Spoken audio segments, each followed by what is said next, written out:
Bond. मैं James bond की नहीं बात कर रहा दोस्तों, मैं इन्वेस्टमेंट वाले बॉन्ड की बात कर रहा हूँ। भारत में ज़्यादातर यानी मोर देन 90% लोगों को बॉन्ड में इन्वेस्टमेंट के बारे में नॉलेज ही नहीं, जानकारी ही नहीं। और आप सब ये वीडियो देखने के बाद आपको महसूस होगा कि आपने बॉन्ड्स के बारे में कुछ ना कुछ नई जानकारी ज़रूर ली है। दोस्तों, आपको जानकर आश्चर्य होगा कि अमेरिका यूएसए में बॉन्ड मार्केट शेयर मार्केट से भी बड़ी है। और ज़्यादातर देशों में या तो बॉन्ड मार्केट शेयर मार्केट से बड़ी है या उसके लगभग बराबर है। लेकिन भारत में बॉन्ड मार्केट शेयर मार्केट से छोटी है। यस दोस्तों, अभी बहुत सारा स्कोप बाकी है भारत में बॉन्ड मार्केट में। अगर हम शेयर मार्केट, म्यूचुअल फंड या गोल्ड में ज़्यादा रिस्क होने की वजह से पैसा नहीं डाल रहे हैं तो हमारे पास सिर्फ बॉन्ड में इन्वेस्टमेंट का ही ऑप्शन बचता है। यस दोस्तों, क्योंकि एफडी, आरडी में यहाँ तो रिटर्न ही बहुत कम मिलता है। या आज के टेक्नोलॉजी के ज़माने में यदि मैं एक सेंटेंस में एक एग्जांपल देके कहूँ कि यदि हम घर में या अलमारी में या सेविंग अकाउंट में पैसा रखते हैं जिसमें हमें 0 से 3% तक रिटर्न मिलता है, तो ये ऐसे हो गया जैसे हम खेती बाड़ी कस्सी, कुदाल, गेंती इनकी हेल्प से कर रहे हैं। यस दोस्तों, और अगर हम अपना पैसा एफडी, आरडी, पीपीएफ इनमें रख रहे हैं पैसा या इनमें डाल रहे हैं तो ये आज के ज़माने में, टेक्नोलॉजी के ज़माने में ऐसे हो गया जैसे हम बैल से, ऊंट से, इनसे खेती बाड़ी कर रहे हैं।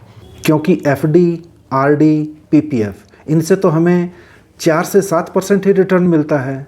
और दोस्तों, आज के ज़माने में ये इंस्ट्रूमेंट्स यानी ये इन्वेस्टमेंट के तरीके सिर्फ पैसे को प्रोटेक्ट कर सकते हैं, ग्रो नहीं कर सकते। नमस्कार दोस्तों, मेरे YouTube channel money and growth with doctor Malhan में आप सबका स्वागत है। दोस्तों, पिछली कुछ वीडियोस में हमने पॉइंट वाइज सोने में निवेश के बारे में बताया था और अब इस वीडियो में मैं आपको बॉन्ड्स में इन्वेस्टमेंट के बारे में पॉइंट वाइज डिटेल में बताऊंगा। अगर किसी कंपनी को फंड रेज करने की ज़रूरत है तो सबसे पहला रास्ता तो है कि शेयर मार्केट से वो फंड रेज करे। लेकिन यहाँ पे उसकी खुद की इक्विटी कम हो जाएगी क्योंकि आम पब्लिक या इंस्टीट्यूशंस को उसको अपने शेयर्स देने पड़ेंगे, अपना शेयर होल्डर बनाना पड़ेगा उसको।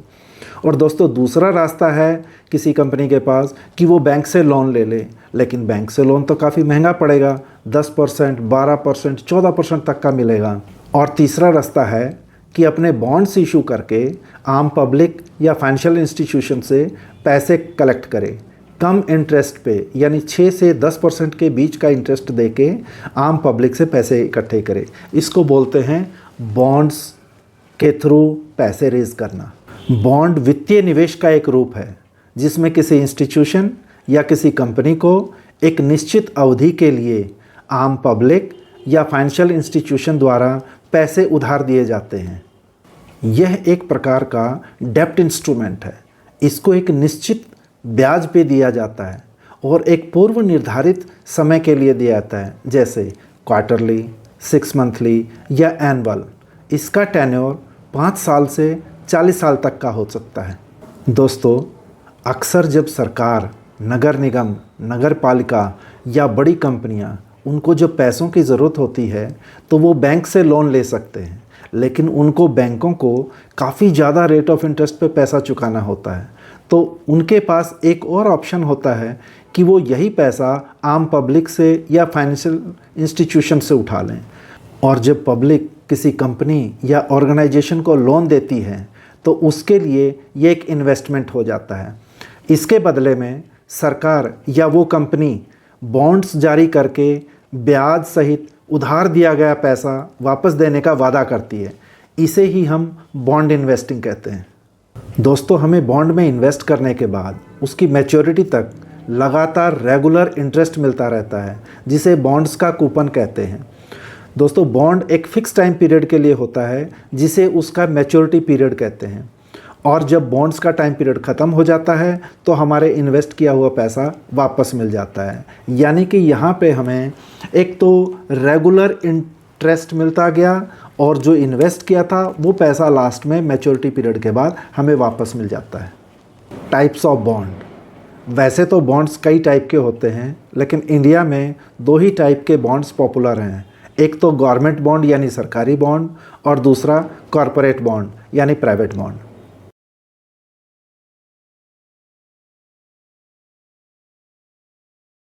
दोस्तों, गवर्नमेंट अक्सर कई तरह के प्रोजेक्ट्स के लिए बॉन्ड्स के थ्रू पैसे जुटाती है। अक्सर गवर्नमेंट बॉन्ड्स को काफ़ी सेफ माना जाता है। जब एक निवेशक सरकारी बॉन्ड खरीदता है तब वह सरकार को पैसे उधार दे रहा होता है और इस पर सेविंग अकाउंट से थोड़ा ज़्यादा रेट ऑफ इंटरेस्ट मिलता है। लोन की तरह ही एक बॉन्ड समय समय पर ब्याज का भुगतान करता है और एक निश्चित समय पे मूलधन का भी भुगतान वापस कर देता है। वहीं अगर कोई निवेशक कॉरपोरेट बॉन्ड्स खरीदता है तो वो निवेशक कॉरपोरेट्स को पैसे उधार दे रहा होता है। आमतौर पर कॉरपोरेट बॉन्ड गवर्नमेंट बॉन्ड्स के मुकाबले ज़्यादा रिस्की होते हैं, इसलिए इन पे इंटरेस्ट रेट गवर्नमेंट बॉन्ड्स के मुकाबले ज़्यादा होता है। हम बॉन्ड्स में बैंक से अपने ब्रोकर के ज़रिए आसानी से इन्वेस्ट कर सकते हैं। दोस्तों, हम बॉन्ड्स को उसकी मैच्योरिटी से पहले बॉन्ड्स ट्रेडिंग प्लेटफॉर्म पर सेल भी कर सकते हैं और सेल करने के बाद हमें उस पर इंटरेस्ट मिलना बंद हो जाएगा। दोस्तों, कंपनीज़ अपने बॉन्ड्स को छोटे छोटे अमाउंट्स के यूनिट्स में इसलिए लाती है क्योंकि प्राइस कम रखने से ज़्यादा लोग उन बॉन्ड्स में इन्वेस्ट कर पाएंगे। अक्सर कंपनियां 1,000, 10,000, 1 लाख या 10 लाख के बॉन्ड यूनिट्स लाती हैं। बॉन्ड्स को प्राइमरी मार्केट से खरीदने पर उसकी कीमत अंकित मूल्य के बराबर होती है और सेकेंडरी मार्केट में बॉन्ड्स की कीमत अंकित मूल्य से ज़्यादा भी हो सकती है और कम भी हो सकती है। जब ब्याज दरें बढ़ती हैं तब बॉन्ड की कीमतें घटती हैं।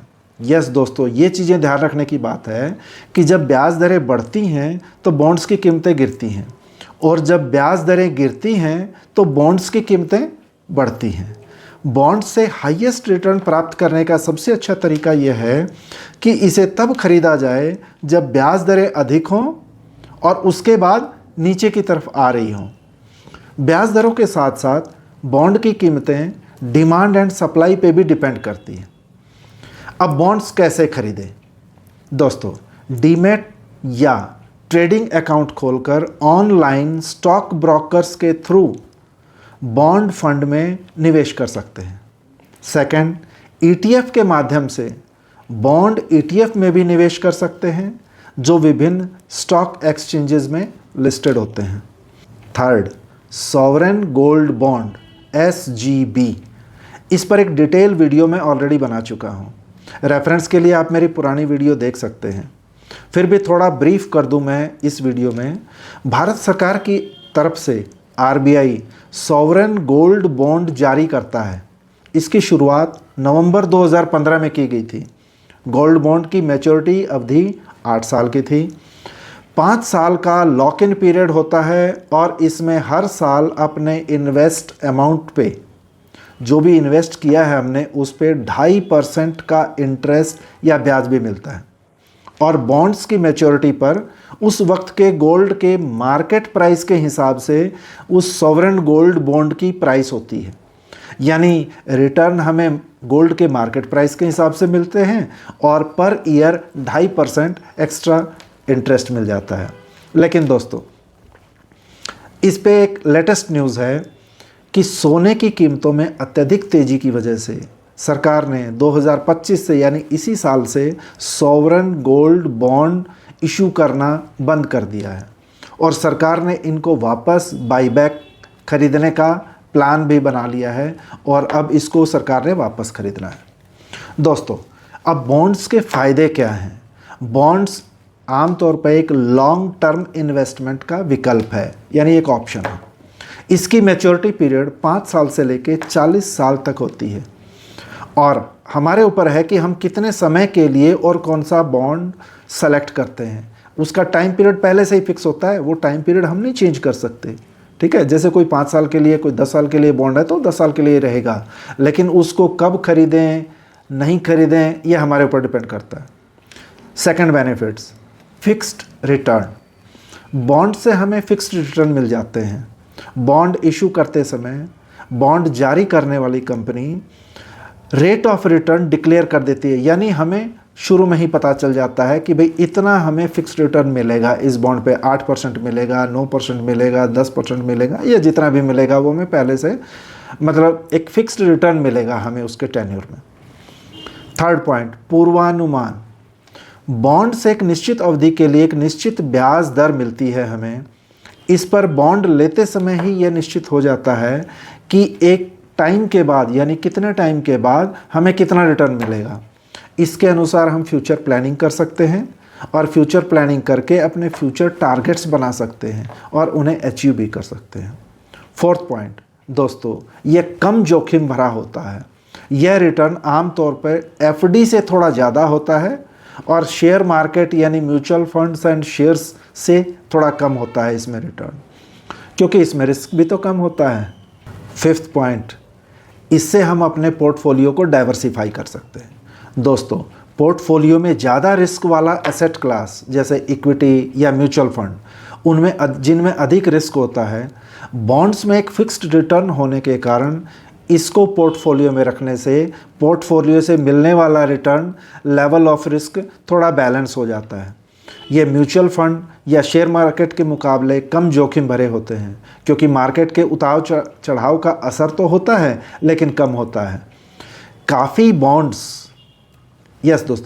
बॉन्ड्स ऐसे होते हैं जिनको हम प्लेज भी कर सकते हैं, यानी शेयर्स खरीदते समय या फ्यूचर एंड ऑप्शंस में इन बॉन्ड्स को प्लेज करके हम उसके अगेंस्ट मार्जिन उठा सकते हैं। लेकिन this is very very very risky. ये सबसे ज़्यादा रिस्की है मार्जिन पे शेयर्स उठाना या म्यूचुअल फंड उठाना या कुछ भी मार्जिन पे इन्वेस्ट करना। That is very risky and I want recommend this. हालांकि ये ऑप्शन होता है, इसलिए ये इसका एक बेनिफिट है, छठा बेनिफिट है। दोस्तों, अब चूंकि इतने बेनिफिट हैं तो नेचुरली रिस्क भी होंगे, जोखिम भी होगा। तो आइए जोखिम, रिस्क या इसकी सीमाएं देखते हैं हम क्या क्या है। हर बाजार से जुड़े साधन की तरह इसमें भी कुछ रिस्क होता है। कुछ बातों को ध्यान में रखना चाहिए, जैसे किसी बॉन्ड में निवेश करने से पहले उसका प्रोस्पेक्टस को ध्यान से डिटेल में पढ़ना चाहिए। हर कंपनी अपना एक प्रोस्पेक्टस जारी करती है, ये ज़रूरी होता है उनके लिए, जिसमें अंकित मूल्य होता है, टाइम पीरियड होता है, कूपन दर होता है, आदि आदि। ठीक है। सेकंड, जो कि बहुत ज़्यादा इम्पोर्टेंट है, क्रेडिट रेटिंग। बॉन्ड्स में निवेश करने से पहले ये सुनिश्चित कर लें कि क्रेडिट रेटिंग एजेंसी ने उसको कितनी रेटिंग दी है। यस दोस्तों, बॉन्ड्स की रेटिंग देने वाली फॉरेन की यानी दुनिया की प्रमुख एजेंसीज़ हैं मूडीज़, S&P एंड फिंच। जबकि भारत में बॉन्ड रेटिंग देने वाली मेनली 3 एजेंसी हैं, CRISIL CRISIL, Iqra ICRA and care CARE care. ये 3 एजेंसीज़ हैं जो कि रेटिंग देती हैं बॉन्ड्स को, उसके रिस्क कितना है उसमें, उनके फंडामेंटल्स क्या हैं, उनके कंपनी के मालिक या कंपनी का कैसा क्या बैकग्राउंड, उनकी सारी फाइनेंशियल सेहत के हिसाब से वो रेटिंग जारी करते हैं। दोस्तों, AAA रेटिंग, AAA या फिर AA+, ये सबसे अच्छी बॉन्ड रेटिंग होती हैं। बॉन्ड की क्रेडिट रेटिंग बॉन्ड्स की क्वालिटी या जारीकर्ता के फाइनेंशियल सेहत पर आधारित होती है। दोस्तों, इनसे नेक्स्ट जो रेटिंग होती है AA। क्रेडिट रेटिंग AA के बराबर या उससे अधिक होनी चाहिए। ये सबसे ज़्यादा इम्पॉर्टेंट है बॉन्ड में इन्वेस्ट करने के लिए कि उसकी रेटिंग क्या है। AA से कम तो बिल्कुल इन्वेस्ट नहीं करना चाहिए, दैट इज़ वेरी रिस्की। वरना क्या है, बॉन्ड जारीकर्ता के डिफ़ॉल्टर होने के चांस बढ़ जाते हैं। दोस्तों, बॉन्ड इन्वेस्टिंग में सबसे बड़ा रिस्क जो होता है ना, वो बॉन्ड जारी करने वाले कंपनीज़ का डिफ़ॉल्टर होना है। अदरवाइज़ बाकी सब चीज़ ठीक है, मतलब FD RD उनसे बेटर है, बस इनमें एक डिफ़ॉल्टर का रिस्क होता है। बस यदि आपने अच्छी तरह से चेक करके सही कंपनी का बॉन्ड यदि आपने सेलेक्ट कर लिया ना, बस फिर आपको FD RD PPF इनसे बेटर रिटर्न मिलता है। दोस्तों, थर्ड रिस्क, ब्याज दरों में परिवर्तन होता रहता है, जिसकी वजह से बाज़ार में उतार चढ़ाव के कारण सेकेंडरी मार्केट में बॉन्ड्स के मूल्य बदलाव होने का रिस्क रहता है। यानी बॉन्ड्स आपके जो अंकित मूल्य है उससे नीचे भी जा सकती हैं एंड उससे ऊपर भी जा सकती हैं। Fourth, stock broker. Stock broker निवेशक और बॉन्ड बाजार के बीच में एक कड़ी के रूप में काम करता है, इसलिए एक आदर्श स्टॉक ब्रोकर ही चुनना चाहिए आपको इन्वेस्टमेंट के लिए। फिफ्थ पॉइंट, आपके चुने हुए बॉन्ड्स आपके फाइनेंशियल टारगेट्स और आपके रिस्क प्रोफाइल के अनुरूप होने चाहिए। सिक्स्थ, रिस्क, या ध्यान रखने की बात यह है कि इन सब बातों को ध्यान में रखते हुए एक अच्छे बॉन्ड को चुनने के लिए किसी निवेश सलाहकार की सलाह लेनी चाहिए। यानी किसी भी ओनली वीडियोस को देख के किसी बॉन्ड पे फेथ नहीं करना चाहिए। अपने जो आपका जो फाइनेंशियल एडवाइज़र है, निवेशक सलाहकार है, उसकी सलाह ज़रूर लेते रहनी चाहिए। दोस्तों, अब एक क्वेश्चन आमतौर पे आ जाता है कि क्या बॉन्ड से मिलने वाला प्रॉफिट टैक्सेबल है या नॉन टैक्सेबल है।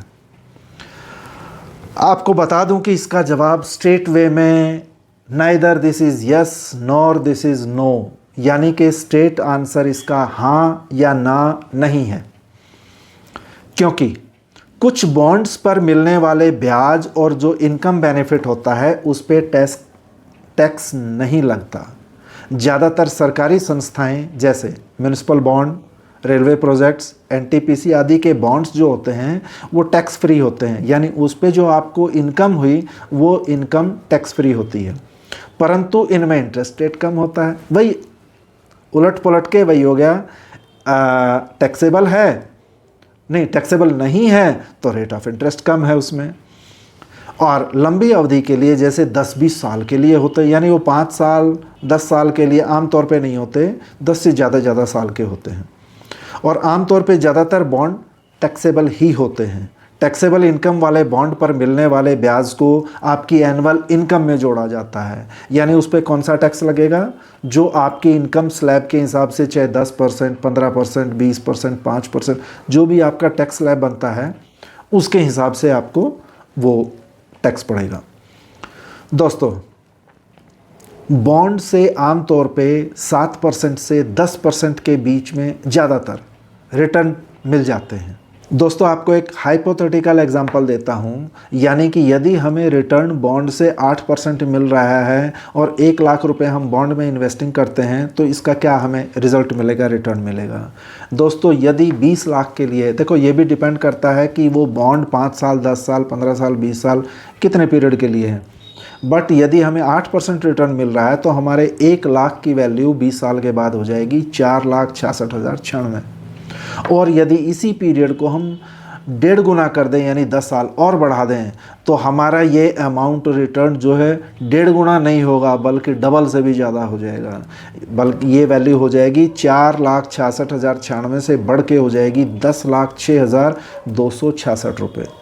और रिटर्न यदि हम 10% माने, यानी कॉर्पोरेट बॉन्ड्स में आमतौर पे 10% मिल जाता है, और यदि रिटर्न हम 10% माने तो हमारे 1 लाख की वैल्यू 20 साल के बाद 6,72,750 रुपये हो जाएगी। और यही पीरियड यदि ये 10 साल के लिए और बढ़ा दिया जाए, यानी पीरियड को 1.5 गुना कर दिया जाए, तो हमारी वैल्यू 2 गुनी, इसके 2 गुनी से भी ज़्यादा हो जाएगी, यानी फिर वैल्यू हो जाएगी हमारी 17,44,940 रुपये। दोस्तों, ये एक हाइपोथेटिकल एग्जांपल था, क्योंकि इसको आप अपनी मर्ज़ी से बॉन्ड का टेन्योर, बॉन्ड का पीरियड आप अपनी मर्ज़ी से नहीं बढ़ा सकते। कोई 5 साल 10 साल के लिए तो 5 साल 10 साल ही रहेगा, लेकिन जस्ट एक माइंड में ये कि यदि हमारा 8% रिटर्न है तो उसका इम्पैक्ट लंबे टाइम में क्या हो सकता है, ये बताने के लिए था। तो दोस्तों, ऐसी ही फाइनेंशियल नॉलेज के लिए मेरा YouTube channel money and growth with doctor Malhan देखते रहिए। इसको सब्सक्राइब कीजिए, बेल आइकन को दबाना ना भूलें। ओके दोस्तों, have a nice day, keep in touch.